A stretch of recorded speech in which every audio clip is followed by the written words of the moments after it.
It's on here now. The goalkeeper's beaten, and South Africa have done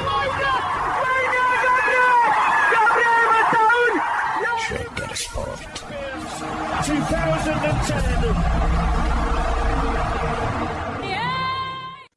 ሰላም ጤና ይስጥልን እንደምናላችሁ የተከበራችሁና የተወደዳችሁ የሸገር ስፖርት ዊዝ አበበ ግደይ የዩቲዩብ ቻናል ቤተሰቦቻችን በያላችሁበት እጅግ አስደሳች ጊዜን እያሳለፋችሁ እንደሆነ ተስፋ እናደርጋለን። መልካሙን ሁሉም ለናንተ እንመኛለን። ታዲያ ይህንን ሸገር ስፖርት ዊዝ አበበ ግደይ የሚለውን የዩቲዩብ ቻናላችንን ሰብስክራይብ አድርጉት፣ የደውል ምልክቱን ተጫኑትና አዳዲስ ፕሮግራሞችን ስንለቅ መልእክት ይድረሳችሁ። ላይክ በማድረግ እንዲሁም ደግሞ ሊንኩን ለሌሎች በማጋራት በተከታዮች ቁጥር እንድንበዛ የምንሰራቸው ፕሮግራሞችም ብዙ ሰዎች ጋር እንዲደርስ የምታደርጉትን ጥረት አጠናክራችሁ ቀጥሉ እንላለን። እስካሁን ላደረጋችሁልን ድጋፍ፣ እገዛ እና እኛን ለማንቃት ለሄዳችሁት ርቀት በሙሉ ምስጋናችን ትልቅ ነው። በጣም እጅግ በጣም አድርገን እናመሰግናለን።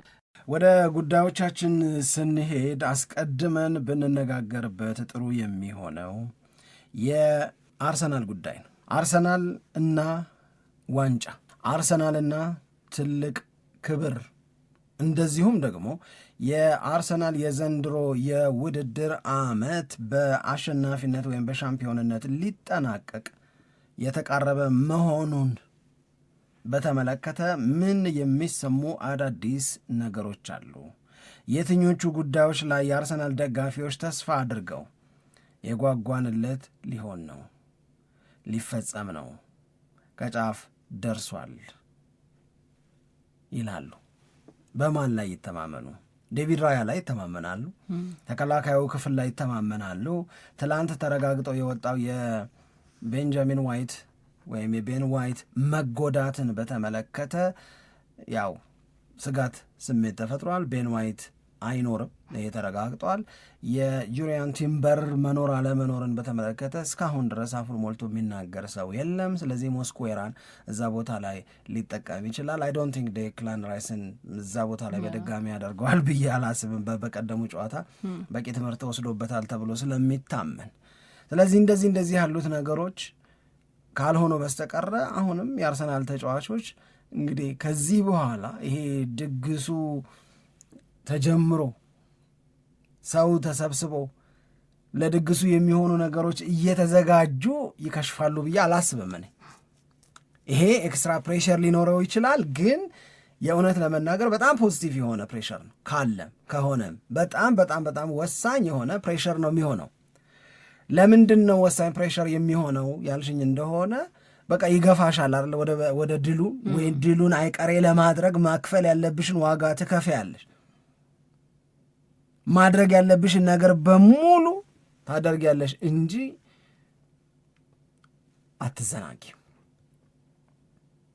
አሁን በዚህ ሂደት ውስጥ አንድ መነገር ያለበት ሰሞኑን በበቂ ሁኔታ ምናልባት አልተነገረም ብዬ የማስበውና ከዚህ ዋንጫ ለማንሳት ከሚደረገው ትግል ጋር ያሉ አዳዲስ የሚወጡ መግለጫዎች፣ የሚነገሩ ነገሮች ምን ያህል በቃ እርግጠኛ ተሆኖ ነገሮች እየሄዱ እንደሆነ የሚያሳይ የምንለው እናነሳለን። ግን አስቀድመን ልክ በዴቪድ ራያ፣ በጋብርኤል ማጋሃሌሽ፣ በዊሊያም ሳሊባ ወይም በነ ዴክላን ራይስ ምናምን አሁን በሰሞኑ ቡካዮ ሳካ በጣም ደስተኛ የምትሆኝ ከሆነ በሰሞኑ ውሳኔው በጣም ልንደሰትበት የሚገባ ሰው አይደለም ወይ አርቴታ ነው?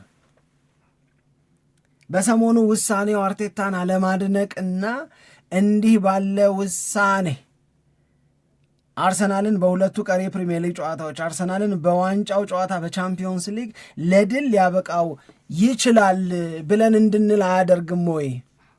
አይነው አርሰናል አሁን 2 ጨዋታ ነው የቀረው የፕሪሚየር ሊጉን ዋንጫ ለማሸነፍ፣ ግን ስቲል በአርቴታ ላይ ልበ ሙሉ መሆን የሚቸግራቸው አርሰናል ደጋፊዎች እንዳሉ ይገባኛል፣ ወይም አውቃለሁ ወይም ጠረጥራል።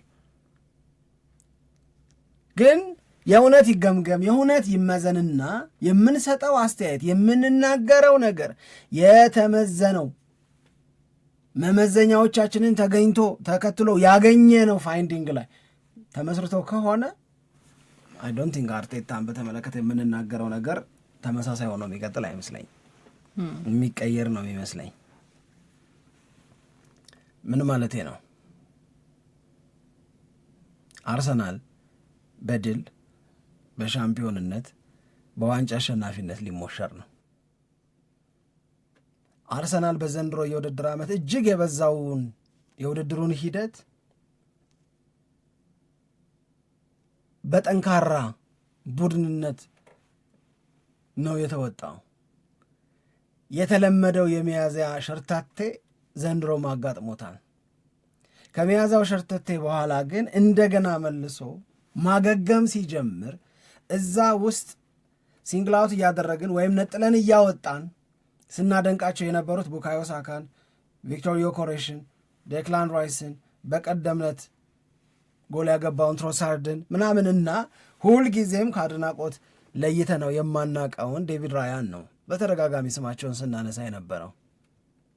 እነዚህን ተጫዋቾች በተመለከተ የተናገርነውን ያህል ለሰሞኑ የአርሰናል ውጤት መሻሻል፣ ለሰሞኑ አርሰናል የዋንጫ አሸናፊነት ጫፍ ላይ መምጣት አርቴታን ለምንድን ነው ማናደንቀው? የአርሰናል በጣም ወሳኝ በሚባሉ ፈታኝ በሚባሉ ጨዋታዎች ላይ የወሰናቸው ውሳኔዎች እሱ ራሱ እንደሚናገረው ምክንያታዊነት ሳይሆን ውስጥን ማዳመጥ፣ ውስጤ ያለኝን መከተል ነው። አይፓዴን እዩታል፣ ክፈቱና እዩታል። ስንት አማራጭ አሰላለፍ እንደሰራው፣ ስንት የተጫዋቾች ምርጫ ለውጥ እንዳደረግኩ፣ ከምኑ ይልቅ ምኑ ይሻላል፣ ከማን ይልቅ ምን ይሁንልኝ የሚለውን ነገር እንዳወጣው እንዳወረድኩ፣ እንቅልፍ በዚህ ምክንያት እንዳጣው፣ መጨረሻ ላይ ግን ውስጤን አምኜ ገት ፊሊንጌን አምኜ በዛም በኩል ሂንካፔን ትቶ ካላፊዮሪን ሲያደርግ ለአርሰናል ደግሞ ሲሰምርለት ኦኬ። ከዛ ደግሞ ሉዊስ ስኬሊን ዙቢሜንዲን በመተው መሃል ላይ ሲጠቀም ሆኖ ማያውቅ ሲያደርግና ለአርሰናል ማማር ምክንያት ሲሆን ምኑ ውስጣዊ ስሜቴ ሰራ። በደንብ አማረበት። አርሰናል እየፈረሰ ይመስል የነበረው የአርሰናል በራስ መተማመን መልሶ እንዲገነባ የውስጥ ስሜቱን ተከትሎ አርቴታ እንደዚህ ማድረጉ ረድቷል። እኔ እንደዚህ አምናለሁ፣ ረድቷል። አሪፍ ውጤት አመጣ አርሰናል፣ እንቅስቃሴውን በጣም ደስ ይል ነበር፣ አርሰናል አሸነፈ ምናምን ስንል እና አሪፍ የተጫወቱትን ተጫዋቾች ስናነሳ እኮ ምነው ስኬሊን ረሳኸው ስትል እና አስተያየት ስትሰጥ ስኬሊ እንዲጠቀስ ከፈለግ ወይም የሚያስጠቅስ ፐርፎርማንስ አድርጓል ብለህ ስታምን እኮ እሱን እዛ ቦታ ላይ የመረጠውን አሰልጣኝም ከማድነቅ ውጭ መሆን እኮ አትችልም። ሆኖ ማያቅ ነገር አርጎ እኮ ነው፣ ጋምብል አርጎ ሪስክ ወስዶ እዚህ ቦታ ላይ እሱ ይሁን ብሎ ሲል እና ልክ ሲሆን ሲሰምርለት አለማድነቅ አትችልም። የሆነ መከልከል የምትፈልጊው ነገር ካሌለ በስተቀር ወይም ደግሞ ቱ ፐርሰናል የሆነ ጥላቻ ከሌለሽ በስተቀር ቅድም ባልኩሽ ሚዛን ላይ የምታስቀምጪው ከሆነ ይሄንን ማድረግ ጋርዲዮላ ሲሆን የሚያምርበት። እኔ እኮ ጋርዲዮላ ቲንኪንጉ እኮ አሁን ማን ነው ስኬልን እዛ ቦታ የሚያስበው በመድኃኒዓለም ምናምን እያለ አስተያየት የሚሰጥ ሰው አርቴታ ሲያደርገው ግን ምናምን የሚል ከሆነ ናይስ አሪፍ አይደል? ገብቶሻል አይደል? በቃ ጋርዲዮላም ያስባል፣ በሀሳቡ ይተማመናል፣ ስለሚያምን ያመነበትን ነገር ያደርጋል። ያመነበትን ነገር ሲያደርግ የሚመጣ ጣጣ ካለ ይቀበላል፣ ይወስዳል። አርቴታን ሆነሽ ይህንን ስታደርጊ ግን ያውም በዚህ ወቅት እኔ 17ኛው 18ኛው ጨዋታ ላይ እንዲህ ቢያደርግ አልገረምም። ሳምሪ ሚያዚያ እየተበላሸ ያለ የሚያዚያ መጨረሻና የግንቦት መጀመሪያ ላይ ነገሮችን ለማስተካከል ከልክነት ውጪ ምንም አማራጭ በሌለበት የማንቸስተር ሲቲ ሰዎች የአርሰናልን ተስፋ በላ ነው ጠጣ ነው እያሉ በቪዲዮ በምናይበት ሰዓት ላይ በአርሰናል የሚል እንትን የተለጠፈበትን ቦትል ሲጠጣ የተሻለ እንደዚህ እየተደረገ የሲቲ ሰዎች እርግጠኛ የሆኑ የአርሰናል ሰዎች ተስፋ እየቆረጡ ባሉበት ሰዓት ላይ እዛ ቦታ ላይ ተጫውተው የማያቀን ስኬሊን አምጥተሽ እዛ ቦታ ላይ ማጫወት በጣም ትልቅ ሪስክ ነው። በጣም ትልቅ ሪስክ ነው። በጣም ትልቅ ውሳኔ ነው። አድርጎት ልክ የሆነበት ነው። ከዛ ደገመዋ። ይህ እኮ እኮ ይኸውልሽ ከ22 ዓመት በኋላ ፕሪሚየር ሊጉ ልታሸንፊ ተያዝኩ አልተያዝኩ እያልሽ ባለሽበት ሰዓት እኮ ነው። እና ደግሞ ኢኒዩር ታፈስ ጌምስ እኮ ነው ይሄንን የሚያደርገው። በከባድ ጨዋታዎችሽ እኮ ነው። ከጣልሽ የምትጣይበት ነው። የምሬን ነው የምነግርሽ። ሁሉም አንቅሮ የሚተፋው ወቅት ነበር የሚሆነው እኮ ለአርቴታ። ሁሉም አረገው፣ ተሳካ፣ ሆነ። የሚገርም ነው። ከዛ ቀጠለና በታሪኩ የአውሮፓ ቻምፒዮንስ ሊግን ዋንጫ አሸንፎ የማያውቅን ቡድን አርሰናል የሚባልን እያሰለጠነ በአትሌቲኮ ማድሪድ ሜዳ በዋንዳ ሜትሮፖሊታኖ አቻ ወጥቶ በጎ ይዞ ውጤት የተመለሰው አርሰናል እዛ ቦታ ላይ የአትሌቲኮ ማድሪድ ልምድ አላቸው የሚባሉ የመሃል ሜዳ ተጫዋቾች ጋር እንዲጋፈጥ አላረገው። ኔቨር አረገው። ሆኖ እኮ አያውቅም ያ ልጅ እዛ ቦታ ላይ ተጫወተ አያውቅም። ግባ ነው ደገመው ያንኑ ጨዋታ። ከዛ እነ ዙቢሜንዲ እየተተዉ እነ ሂንካፔ ተቀያሪ ወንበር ላይ የሆኑ አርሰናል መጠቀም አቁሟቸው በነበሩ ተጫዋቾች እና እነዚህ ተጫዋቾች ጋር ባለ ጉልበት ሲያተርፋየ ነው ሲጠቀማየ ነው። ይሄ እንዴት ወሰንከው እንዴት አሰብከው ተብሎ ሲጠየቅ አርቴታ በተደጋጋሚ የሚለው ገት ፊሊንጌን አምኜ ነዋል። ብዙ አሰብ፣ ብዙ አወጣው፣ ብዙ ጻፍኩ፣ ብዙ ሰረዝኩ፣ ግን ገት ፊሊንጌ ዋይኖት ስኬሊ ሲለ ደግሞ እንደገና የአይነት ሀሳብ ሲመጣብኝ ዋይኖት ብዬ አስገባውታል። እንዲት ወርክስ ሰራ። አርሰናልን ጠቀም። አርሰናል አማረበት። አርሰናል አንድ ሙሽራ የሚያደርገውን አይነት ዝግጅት እያደረገ ነው። አሁን አርሰናልን ማንም ደፍሮ ሚዜ አይለው። ሚዜዎች ሊያጅቡት ነው። እንደውም ጭራሽ እየተዘጋጀ ነው። ፋይናል ፕሪፓሬሽን ላይ ነው ያለው እያለ ነው። በዚህ እናደንቋለን። በምን ውስጡን አምኖ ለዛ ሪስክ ወስዶ የሚመጣውን በጸጋ ለመቀበል ከሬጁ ወይም ብርታቱ ኖሮት ያለን ውሳኔ ስለወሰነ። ከዛ ሁለተኛ ነገር ደግሞ ላንሳ፣ ጉብዝና፣ ተለዋዋጭነት ሲያስፈልግ ሲገባ ልክ ነው ብሎ ሲታመን ማለት ምን አረገ? የዌስትሃሙ ጨዋታ ላይ ነው አይደል? ቤን ዋይት ተጎዳ። ቤን ዋይት ሲጎዳ አሁንም ቆይ ለምን እንዲህ አላረግም ማለትና ዴክላን ራይስን ራይት ባክ ላይ አረገው፣ የቀይ መስመር ተከላካይ አረገው። ከዛ በዛ ለመሞከር አሰበ። በዛ ለመሞከር ያሰበው ሐሳብ አልሰራም። አየው አንድን ሰው ጎበዝም ብለው ነው በዚህ ምክንያት ሐሳቤን ብለው አወጥ ይታዘቡኛል የሚል ሰውዬ ነበር። ይንቁኛል አሞሪም ፌመስ ነገር አወጥ ይንቁኛል። ስለዚህ ከሚንቁኝ ሐሳቤን ሳለዋውጥ ይዤው ልሙት ማንቸስተር ዩናይትድን አይነት ነገር ነው ሲለ ነበር። አርቴታ ምን አደረገ? ዴክላን ራይስን እዛ ቦታ ላይ ያደረገው። ዴክላን ራይስ ጥፋት እኮ አልሰራም ራይት ባክ ላይ፣ ነገር ግን ሚድፊልዱን ማን ዶሚኔት አደረገው? ዌስትሃም ዶሚኔት አደረገው። የዌስትሃም አደገኝነት እያየለ ሲመጣ ይሄ ውሳኔ ሊያስበላኝ ነው አለና ምን አደረገ? በና ሞስኩዌራ አዛግባል። ዴክላን ራይስን ወደዛ መለስ። ከዛ አስጠነቃቂ የሚባለው ነገር ምንም ያለና አንድ ላይ ከሃቨርትስንና ኦዴጋርድን ደግሞ አስገባ። እነዚህ የአርቴታ ውሳኔዎች አርሰናል ቤት ያመጡትን ለውጥ ለአርሰናል የሰጡትን ጥቅም ከግምት ውስጥ አስገብቶ ይህን ሰውዬ ሳያመሰግኑ ማለፍ ይገባል ወይ? እስቲ አውሪ።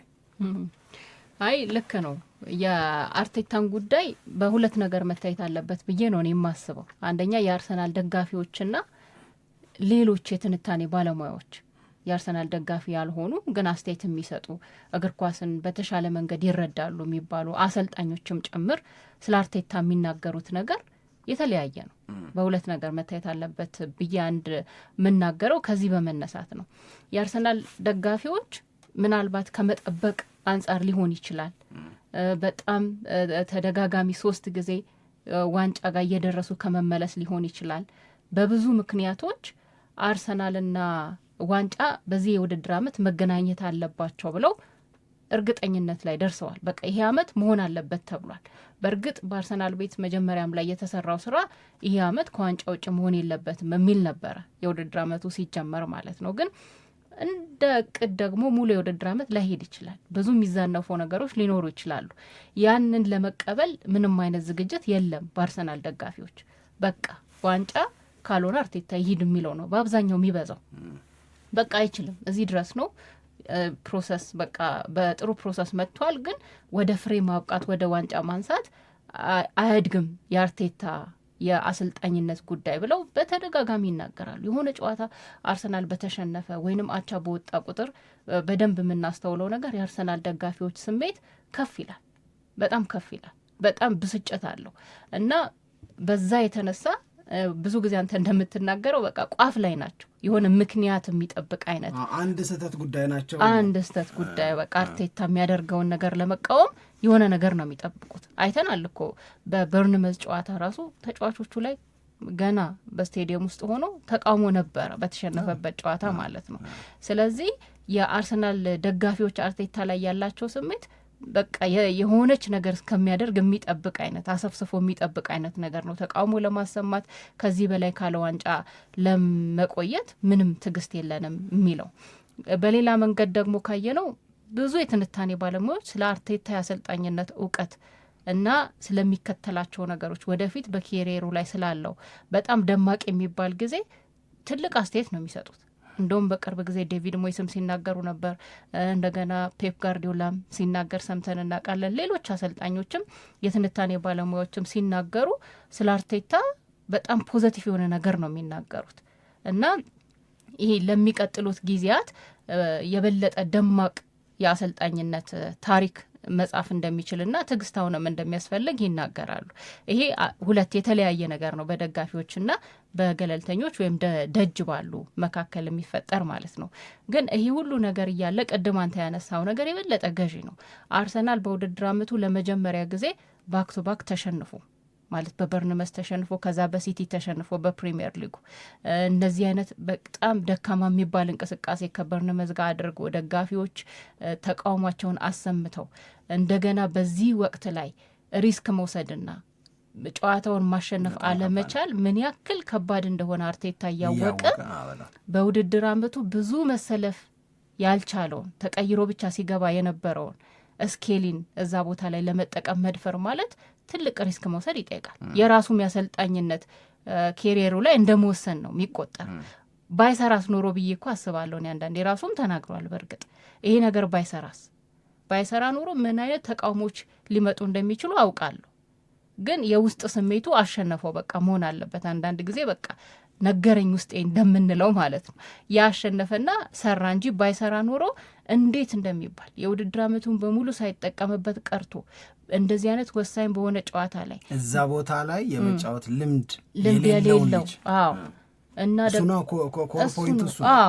የሌለውን እና እስከዛሬ ደግሞ ምንም እድል ሳይሰጠው ተጫዋች እኮ ከሜዳ በራቀ ቁጥር ወይም ተደጋጋሚ እድል ባላገኘ ቁጥር ሻርፓ የመሆን እድል የለውም ምናምን ተብሎ ብዙ ወቀሳ ሊነሳ እንደሚችል ይታወቃል። እና ያንን ሁሉ ነገር ለመጋፈጥ ዝግጁ ነበር አርቴታ ማለት ነው። የሚመጣውን ነገር አውቀዋለሁ ስላለ ያንን ዝግጁነት ይዞ ግን ሪስክ መውሰድ ነበረበት። ግዴታ ደግሞ ሪስክ መውሰድ ነበረበት። ያ የወሰደው ሪስክ ግን በጣም ጥሩ ውጤት እንዲያመጣ አድርጎታል። እና አሁን ወሳኞቹን ጊዜያት አርቴታም ሆነ አርሰናል በተሻለ ስሜት ውስጥ እንዲቆዩ ወደ ዋንጫ የበለጠ እንዲጠጉ ወይም እርግጠኛ ወደ ሆነው የፕሪሚየር ሊግ ድላቸው እንዲደርሱ አድርጓቸዋል። እና ብዙ ስህተቶች እንደሰራ ብዙ ትችቶችም እንዳስተናገደ አርቴታ በዚህ የውድድር አመት እናውቃለን።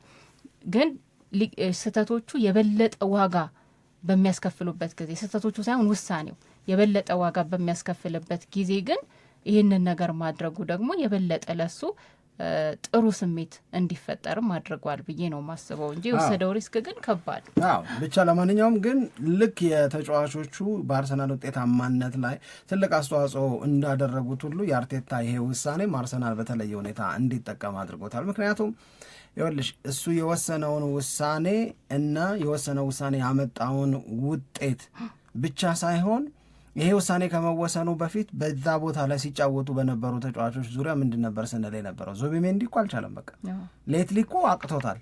ድካም በደንብ ይታይበታል። ስህተቶችን መስራት፣ ብልጫ እንዲወሰድባቸው ምክንያት መሆን እኮ በተደጋጋሚ ያለ። ስለዚህ ሊያደርግ የሚችለው ዙቢሜንዲን እዛ ቦታ ላይ ከማስቀጠል ይልቅ ይሄንን ባደርግ አለ። ያለውን አደረገ፣ ደግሞ ሰራል። በጣም የሚገርም ገብቶሻል ምንሽ። ስለዚህ በቃ ይሄ ትልቅ ነገር ነው፣ ዋጋ ሊሰጠው ክብር ሊሰጠው ይገባል ነው። ለማንኛውም እንዲህም ተሁኖ አርሰናል የፕሪሚየር ሊጉን ዋንጫ ሊያነሳ በተቃረበበት በዚህ ጊዜ ሰሜን ለንደን አካባቢ ያለው ስሜት ምንድን ነው? በደጋፊዎች ምን እየተደረገ ነው የሚለውን ደግሞ እኔን በጣም ኢምፕረስ የሚያደርገኝ ነገር አንዱ ይሄ ስለሆነ ቲኬት ጣራ ነቅቷል። አሁን ይኸውልሽ አርሰናል ከበርንሌ ጋር የሚያደርገው የፕሪሚየር ሊጉ ጨዋታ በኤምሬትስ ስቴዲየም አርሰናል የሚያደርገው የመጨረሻው ጨዋታ ነው። በዚህ የመጨረሻ ጨዋታ ላይ አርሰናል ዋንጫ ሊያሸንፍ ይችላል። ምን ከሆነ ዛሬ ማንቸስተር ሲቲ የሚገጥመው ውጤት ከረዳው፣ ማንቸስተር ሲቲ የሚገጥመው ውጤት መጥፎ ከሆነ በኤምሬትስ ስቴዲየም አርሰናል ዋንጫ ሊያሸንፍ ይችላል። ሶ ኢትስ ሂስቶሪካል ነው የሚሆነው። 22 ዓመት በኋላ ኤምሬትስ ስቴዲየም ላይ አርሰናል ሻምፒዮን መሆኑን ሊያረጋግጥ የሚችልበትን ጨዋታ መውረዱን ካረጋገጠው ከበርንሌ ጋር እያደረገ እዛ ሆነሽ በቃ እንዲህ አይነት ነገር ብለሽ ነው የምትመኘው አይደል? ሰው ቲኬቱ እመኝኝ በፊት ሲገዛ አርሰናል ከበርንሌ ቢያልፈኝም ምናምን የምትይው ጨዋታ ነው እንጂ ይሄ አሁን የምናወራውን አይነት ሲግኒፊካንስ፣ እንዲህ አይነት ጠቀሜታ፣ እንዲህ አይነት ፋይዳ፣ እንዲህ አይነት ታሪካዊ የመሆን እድል አለው ብለሽ አታስቢ። ክለቡ የሚሸጥበት ዋጋ አለ፣ ክለቡ ሸጧል። ሲዝን ቲኬት የሚገዙ ሰዎች አሉ፣ እነሱ አሉ። ግን አርሰናል ከበርንሌ ምናምን የምትይው ጨዋታ አይመጣው። አሁን በእንግሊዝ እግር ኳስ በፕሪሚየር ሊጉ ማስተዳደር እንደ አርሰናል ባሉ የፕሪሚየር ሊጉ ክለቦችም በጥብቅ የሚወገዝ የሚከለከል ነገር አለ። ምንድን ነው በጥብቅ የሚወገዝና የሚከለከለው ነገር? ሪሴሊንግ ቲኬት አይቻልም፣ መልሶ መሸጥ አይቻልም። የገዛሽውን ቲኬት እኔ ኑሮ እንዲህ ያላጋኝ ብለሽ አድቫንቴጅ መምጣቱን አውቀሽ ይሄንን የአርሰናልንና የበርንሌን ጨዋታ የማየት ፍላጎት የብዙ ሰዎች መሆኑን ተረድተሽ ኑሮሽ ትዝ ብሎሽ ወይም ጥቅምም አማሎሽ ልሽጠው ማለት አትችም። ህጋዊ በሆነ መንገድ መሻሻጥ አትችም። ሪሴሊንግ አይቻልም። ይሄንን ፕሪሚየር ሊግ አስተዳደሩ ስለሚከለክል ብቻ ሳይሆን ወይም አርሰናል እና ሌሎች የፕሪሚየር ሊግ ክለቦች እምቢ ስለሚሉ ብቻ ሳይሆን በእንግሊዝ ህግም ህገ ወጥ ነው። ትኬት መግዛት የሚቻልባቸው ህጋዊ መንገዶች አሉ። ከዛ ውጪ በዌብሳይት በምናምን ትኬቴን የሚገዛ ብለሽ የራስሽን ዋጋ አስቀምጠሽ ትኬት መሸጣት።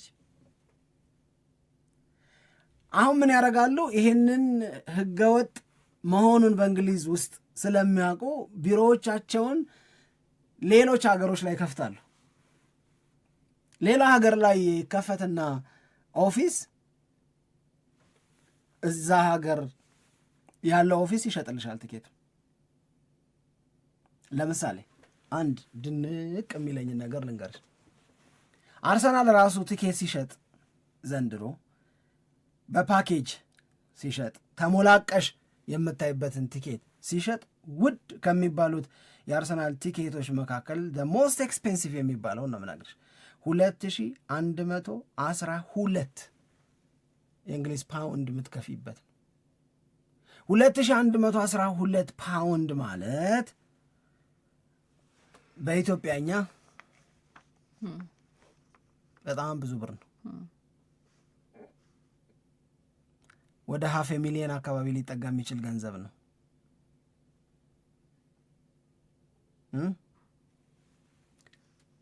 ይሄንን ገንዘብ ስትከፊ አርሰናል የሚሰጥሽ ጥቅም ምንድን ነው መሰለሽ? ለ2025-26 ሆስፒታሊቲን አይጨምርም፣ ነገር ግን 23 ጨዋታዎችን ታይበታለች።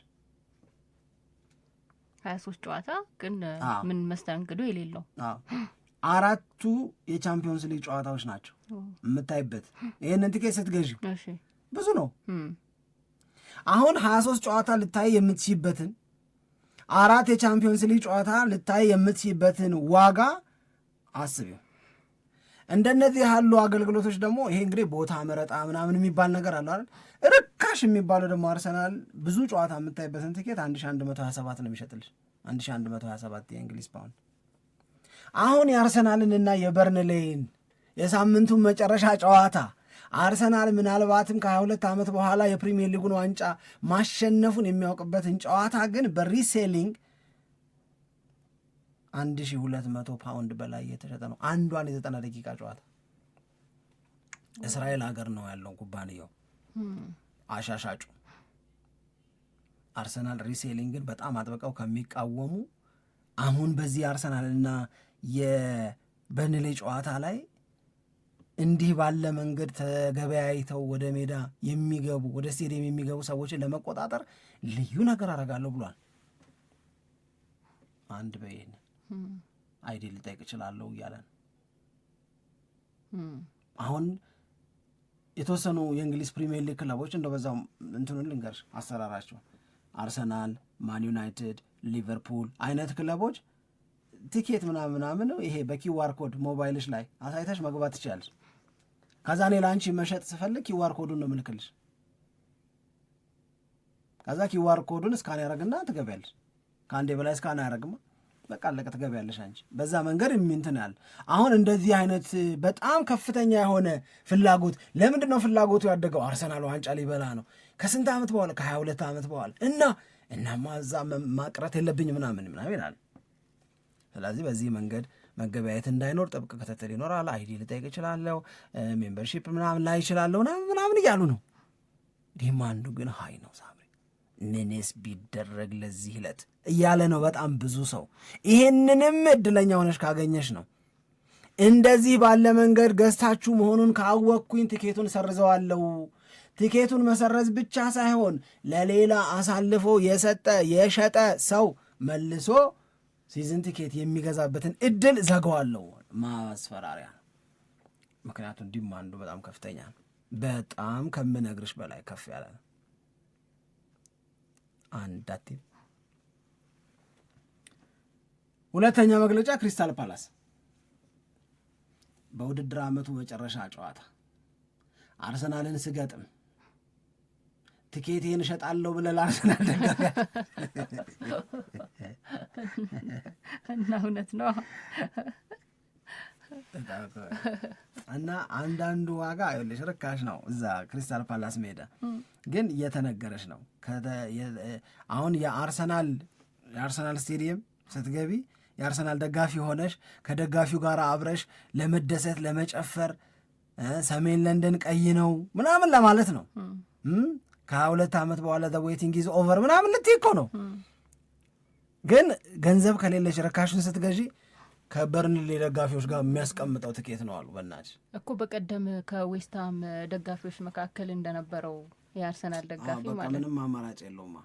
እንዴት እንዳባረሩት እኮ እሱ ደስታውን ሲገልጽ ከቤት አይሻለው? ግን ከቤት ይሻላል። ግን በቃ አንዳንዴ ያቺን የስቴዲየም ነገሯን ማለፍ የማይፈልጉ አሉ። ለዚህ ነው ያለሽ አሁን አርሰናል ዋንጫ ማሸነፉ የማይቀር ከሆነ በኤምሬትስ በሆነላቸው የምለው ዝም ብሎ የቀና ሰው ምኞት የምመኘው ለዛ ነው። የእውነት ለመናገር አሁን የክሪስታል ፓላስም በተመሳሳይ ነው። በቃ ለአርሰናል አሎኬት የተደረገ ትኬት አለ። ትኬቶቻቸውን አሳልፈው እንደሚሸጡ የክሪስታል ፓላስ ደጋፊዎች ምንም ጥርጥር የለውም። ሳምሪ ለክሪስታል ፓላስ ይሄ ጨዋታ ምንም ማለት አይደለም። ክሪስታል ፓላስ ከ3 ቀናት በኋላ አርሰናልን ከገጠመ ከ3 ቀናት በኋላ የሚያደርገው ጨዋታ እንዳለበት ይታወቃል። ኮንፈረንስ ሊግ የዋንጫ ጨዋታ አለ ከራዮ ቫሌካኖ ጋር ምናምን የሚያደርገው ጨዋታ አለ። ስለዚህ በዛ ጨዋታ ላይ ነው እንጂ ኢንተረስታቸው ይሄ አይደለም። ይሄንን ለአርሰናል ደጋፊ ሸጠሽ አመቱን ሙሉ ክሪስታል ፓላስን ለመከታተል ያወጣሽውን ወጪ መመለስ አይሻልሽም? እንደዚህም ደግሞ ያደርጋሉ እኮ ምንም እንክት አድርገው ነው የሚያደርጉት እንጂ ግን አሁን እንዳልኩሽ ነው ቁጥጥሩ በጣም ከባድ ነው። በቃ ከባድ ቁጥጥር እናደርጋለን ምናምን አሉ። የሴኪሪቲ ኢሹ አነሱ። ከዛ ቀጥሎ ምን አይነት አሰራር አለ መሰለሽ? ይህንን አይ ዶንት ቲንክ ብዙ ሰው እዚህ ሀገር ሊያውቀው ወይም እንግዳ አሰራር ስለሆነ ሊረዳው የሚችል አይመስለኝም። ክሪስታል ፓላስ ምን አረገ? ትላንትና ነው መግለጫውን የሰጠው። ቲኬት ሼሪንግን ዲዜብል አድርጌያለሁ አለ። ቲኬት ሼሪንግ ምንድን ነው የሚመስልሽ? ወይም ምንድን ነው የሚመስላችሁ? ቲኬት መጋራት ይቻላል እንዲ? አንዱን ቲኬት ለሁለት መጋራት ምናምን ነው የሚመስለው። ቃሉን በቀጥታ ለተርጎመው ቃል ቲኬት ሼሪንግ ማለት አንቺ ሲዝን ቲኬት ገዝተሻል፣ በዛ ዕለት ስቴዲየም መግባት አትችይም። ለጓደኛሽ ለቤተሰብ አባል አሳልፎ መስጠት ማለት ነው ቲኬቱን መጋራት እንጂ ለሁለት መጠቀም አይደለም። ይሄንን ማድረግ ኦፊሻሊ በክለቡ በኩል ይቻል ነበር እስከ በቀደም ድረስ፣ እስከ ትላንትና ድረስ ኦፊሻሊ ትገቢና እኔ በዚህ ምክንያት በስራ ጉዳይ ስለማልኖር አቤ ይልኝ ለእሱ አሳልፌ ሰጥቻለሁ ቲኬቴን ትያለሽ። ስለዚህ ያንን ቲኬት ይዤ እኔ ይገባለሁ ማለት ነው። ያንን ቲኬት ይዤ ስገባ ኦፊሻሊ ክለቡ የፈቀደው ያወቀው ያጸናው ነው። ተሻሽጠን ይሁን ምን ይሁን በቃ። አሁን ግን ሲስተሙ ላይ ገብተሽ ቲኬት መጋራት የሚባለውን ነገር፣ ቲኬትን አሳልፎ መስጠት የሚባለውን ነገር በክለቡ በኩልም ለዚህ የአርሰናልና የክሪስታል ፓላስ ጨዋታ አላስፈጽምም ብሏል። ድርሽ እንዳትሉ ሲስተሙን ዘግቼዋለሁ እንደውም አለ። ያ ማለት መጋራት አይቻልም። አንዳንድ ጊዜ ካምፓኒዎች ቲኬት ይገዛሉ፣ ሲዝን ቲኬት፣ ከዛ በዙር ይደርሳል። ለምሳሌ ሸገር ይገዛና ቲኬቱን በተራ ጨዋታ እናያለን ለማበረታታት። ዛሬ ለእኔ ከደረሰኝ ነገ የሚቀጥለው ሳምንት ያንቺ ነው፣ ከዛ የሄሉ ነው፣ ከዛ የወንጊ ነው ምናምን እየተባለ ይደርሳል ብዙዎች ማለት ቲኬቱ። አሁን እሱም አይቻልም። ግዴታ ይህንን ሪሴል የማድረግ ነገር ለመግታት በቃ ሲስተሙ ፋንክሽናል እንዳይሆን ይደረጋል። ግን ሼሪንግ ማለት ይሄ ነው፣ አሳልፎ መስጠት፣ በህጋዊ መንገድ መስጠት። አርሰናል እንዲህ ያለውን ነገር ከማይፈቅዱ ክለቦች መካከል አንደኛው ነው ለምሳሌ። እና ግን በምን ማረጋገጥ ትችላል? በአይደንቲቲ እኮ ነው የምትገዥው እኮ ነው እኮ። ግን አሁን ለሌላ ሰው ለጓደኛዬ በቃ ሼሪንግ ከዚህ በፊት የሚፈቀድ ከሆነ እኔ አልቻልኩም ስለዚህ ይይልኝ ብለህ መስጠትን በምን ሸጦት? ስለዛ ሰው ቢሆን እኮ አይታወቅም። አሁን ከዚህ በፊት ቢሸጡም ነው ግን ክለቡን አሳውቀው ምናምን ያድርጉት ነው። አሁን ግን እቺም አትቻልም። ስለዚህ ምን ይሆናል? የእኔ ወንበር እኔ ከመጣው እጠቀምባታለሁ፣ ካልመጣዋ ባዶ ትሆናለች ነው። ገብቶሻል አይደለ? ስለዚህ እንደዚህ ያሉ ነገሮች አሉ ልልሽ ነው። ሌላ በጣም እንትን ያለ ያሳዘነኝ ነገር ቲኬቶቹን ገዝተሽ አሁን ለምሳሌ እስራኤል ሀገር ነው አላልኩሽም? ይሄኛው ሄድ ኳርተሩ ያለው ቲኬት ከአንዱ እየወሰዳል አንዱ የሚሸጠው፣ በዛ ላይ ኮሚሽን ምናምን የሚሰራው እስራኤል ሀገር ያለ ካምፓኒ ነው። እና ምን አለ ቲኬቱን ትገዣለሽ እንጂ መቀመጫሽን አሁን አታውቂውም ማለት ከምርዳ እግዚአብሔር የት ጋር ቲኬት ነው የሚለው ለአንቺ ብቻ ይነግሮሻል እንጂ ዌብሳይቱ ላይ አይቀመጥም። ለምን? ያን ሰው እያሳደው ሊይዙት ነው። አልቆልሽ ሌብነት እኮ ነው። ገባሽ? ለምሳሌ ምንድነው የሚባለው ተርታውን በዚህ መደዳ በዚህ ተርታ እዚህ ቁጥር ላይ ካታንጋ ምናምን ብለሽ የምትጽፊ ከሆነ ቲኬትህን ምን አድርገው ነው ልባል ነው። እኔ ያው ያቺ ወንበር የማን እንደሆነች ይታወቃል። ቲኬቱን የሚገዛው ሰው ግን ያውቀዋል። ያው ለጊዜው ግን አታውቀውም። ለሌላ ሰው ግን ግልጽ አይደረግም። ለዚህ ነው አርሰናል ድግስ ላይ ነው ልሽቀሳው እየተሽሎኮሎኩም ቢሆን የትኛውንም ሪስክ ወስደው ቢሆን ከክለባቸው ጎን ይሆናሉ። አምሮባቸው ለመታየት ተዘጋጅተዋል። ኢትስ ኤ ዋው ሞመንት ለአርሰናል። በጣም ማርያምን ነው ማለት ኢትስ ኤ ዋው ሞመንት ለአርሰናል በጣም አንደኛ ይሄኔ የውድድር ዓመቱ እኮ አርሰናል ዋንጫ አሸንፎ ጋርድ ኦፍ ኦነር ተሰጥቶት ምናምን ነበር እኮ።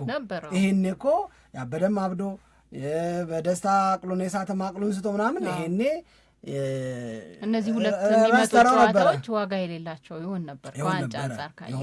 አሁን ግን በቃ የሆነ ድግስ የሚመስል ዝግጅት አለ። አምሮባቸው ለመታየት የመጨረሻውን ዝግጅት እያደረጉ ነው። ለዛም ደግሞ የትኛውንም ዋጋ ለመክፈል ተዘጋጅተዋል። እጅግ የተጋነነ ውድ ነው። ነገር ግን የአርሰናል ደጋፊዎች ያደርጉታል።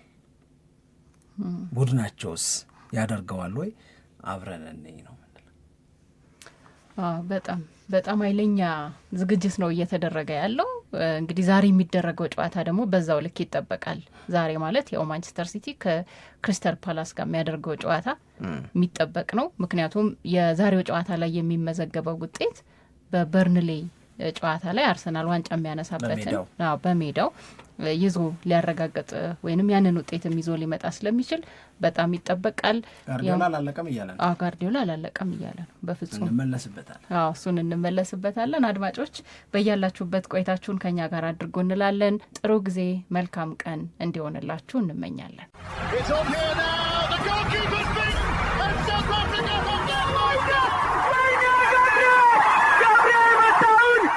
Striker Sport. 2010